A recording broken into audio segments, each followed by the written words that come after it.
Hey guys, how's it going? So recently saw this video by Ryujin who's talking about fake Beyblades, whether or not they're dangerous and things like that, and I thought I should make a video sort of not necessarily in response, but sort of giving my thoughts on fakes. So this is not an attack on Ryujin or anybody that buys fake Beyblades. I just want to make that clear. If you have bought fake Beyblades in the past or you currently buy them because that's what you can afford or whatever, this is not an attack on you. I just think that there is a bit more context that needs to be added and maybe a bit of misinformation in this video. So I just want to clarify a couple things and sort of give my 2 cents as somebody who's been into this hobby for, well, since its conception, basically.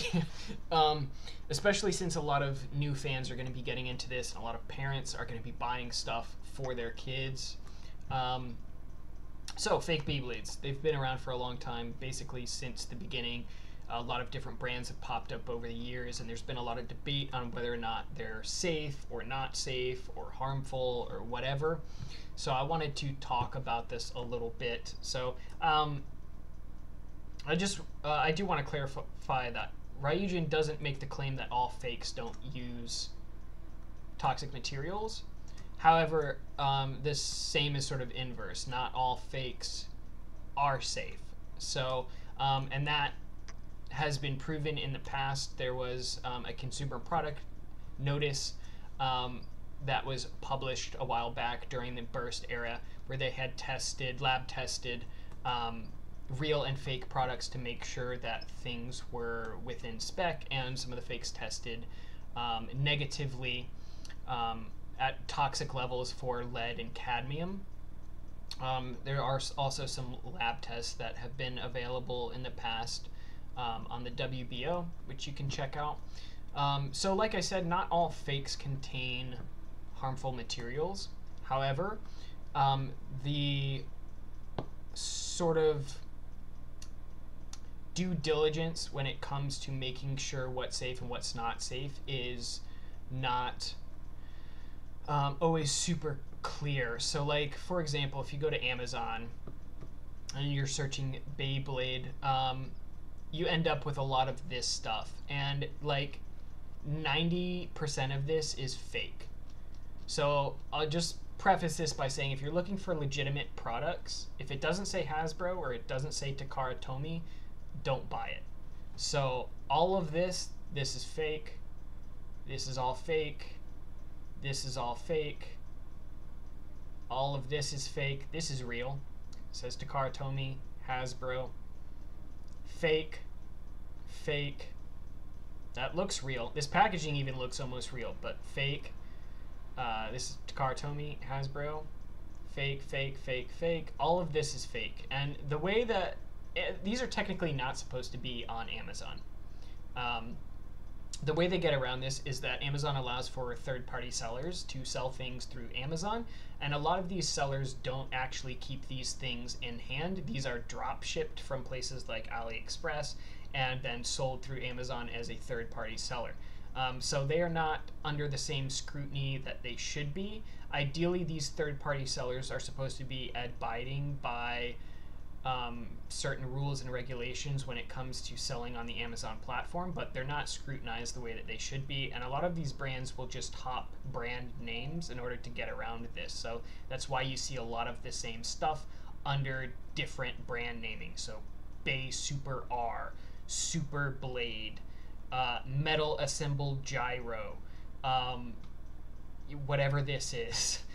It's all basically the same product. A lot of these are produced by the same place. They're just under different brand names. So just because it's on Amazon does not mean that it is safe to buy, or that these have been approved by Amazon or anything like that. Like I said, these are basically drop shipped as a third-party seller on Amazon.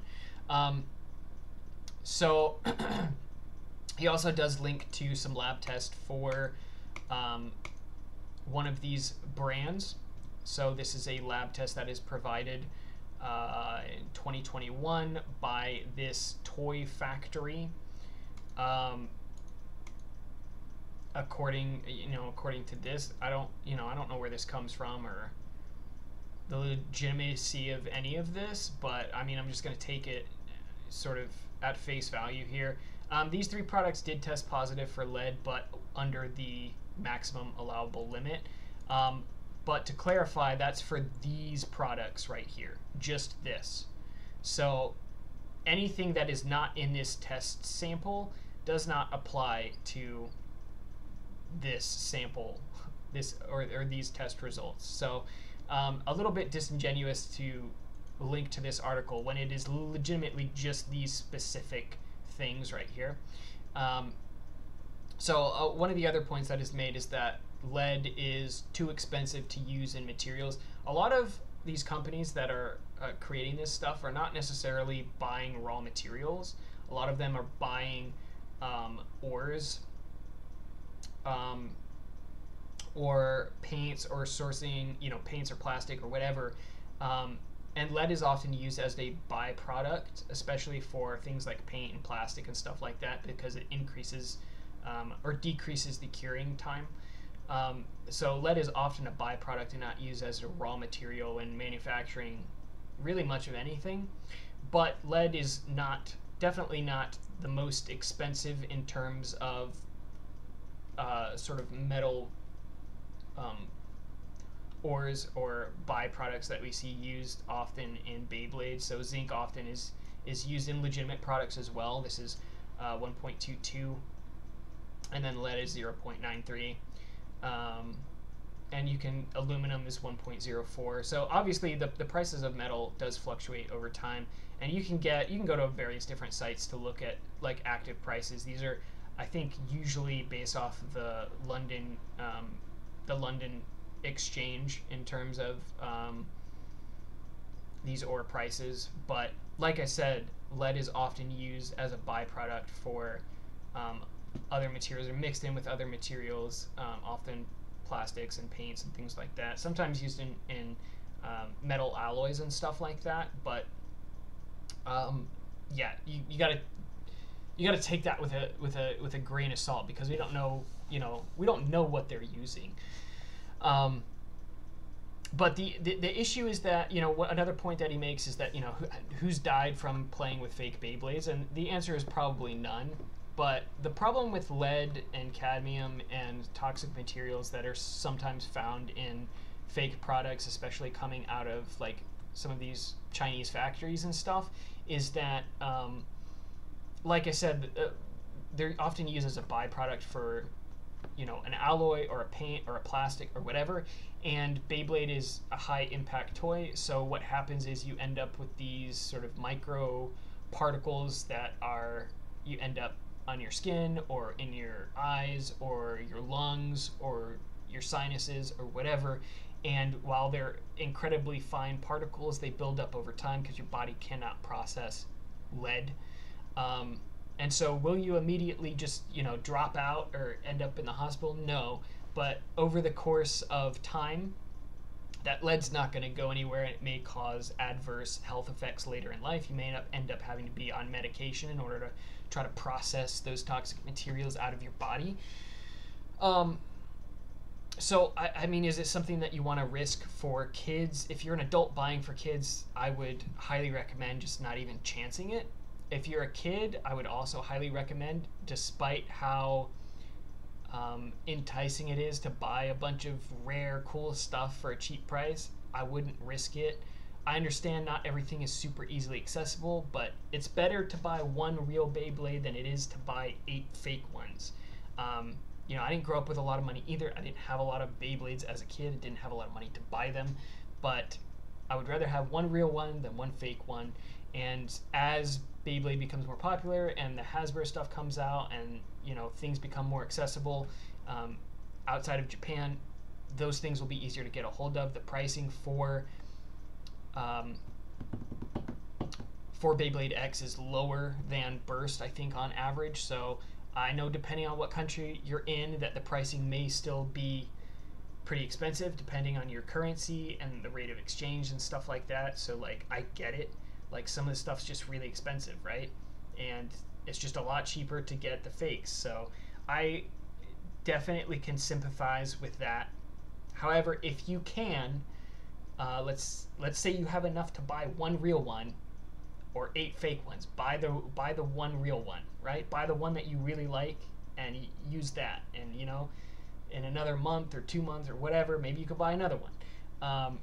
You know, whatever you can do, I would say do that. I do sympathize. Like I used to, when I was a little kid, I took around a hose in like a freaking, what do you call, a wagon, and just went down the street and offered to wash people's cars for like a couple dollars so I could get money for Beyblades.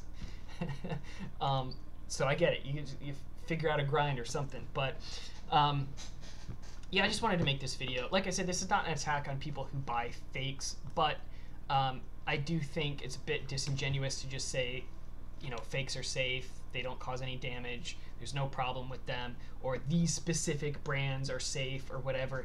It's just, you know, unless you're, you know, at these factories and dealing with the people who are manufacturing these, I just think it's a little bit disingenuous and potentially misleading to say that they're just throw a blanket statement out there that just says, oh, they're safe because lead's too expensive or because this one company said so or whatever.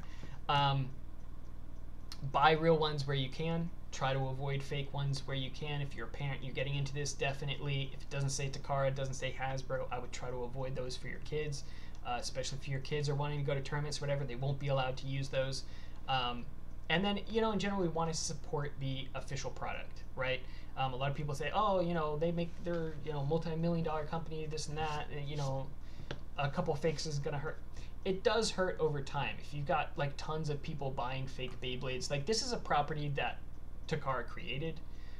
They've fostered for the last 25 years. They own the rights to. So, you know, we don't want to steal money out of the pockets of people who are working on these, who are producing these, because these sales directly affect the longevity of the franchise. They affect how much gets ordered from the original manufacturer, being Takara Tomy and Hasbro.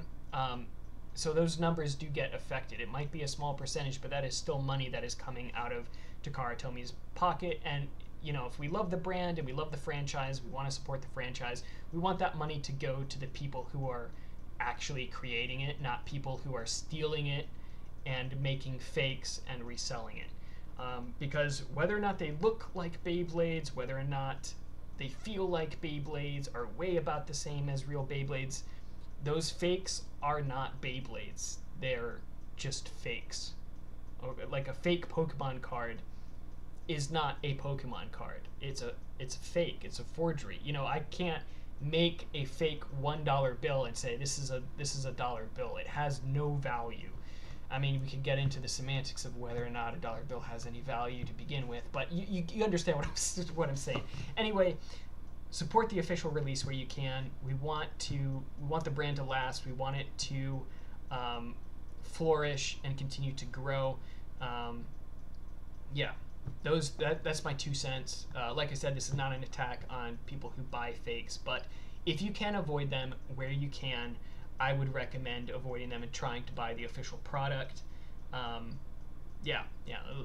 Feel free to let me know your thoughts down below. Like I said, I'm not trying to attack anybody, so please be kind in the comments. I'm just trying to educate people who are getting back into this hobby or just getting into this hobby, or kids who are tempted by fakes. Just trying to give my 2 cents on whether or not I think it's worth it to spend money on these, you know, fake products. So anyway, that's it. Thanks for watching, guys. I will see you in the next one.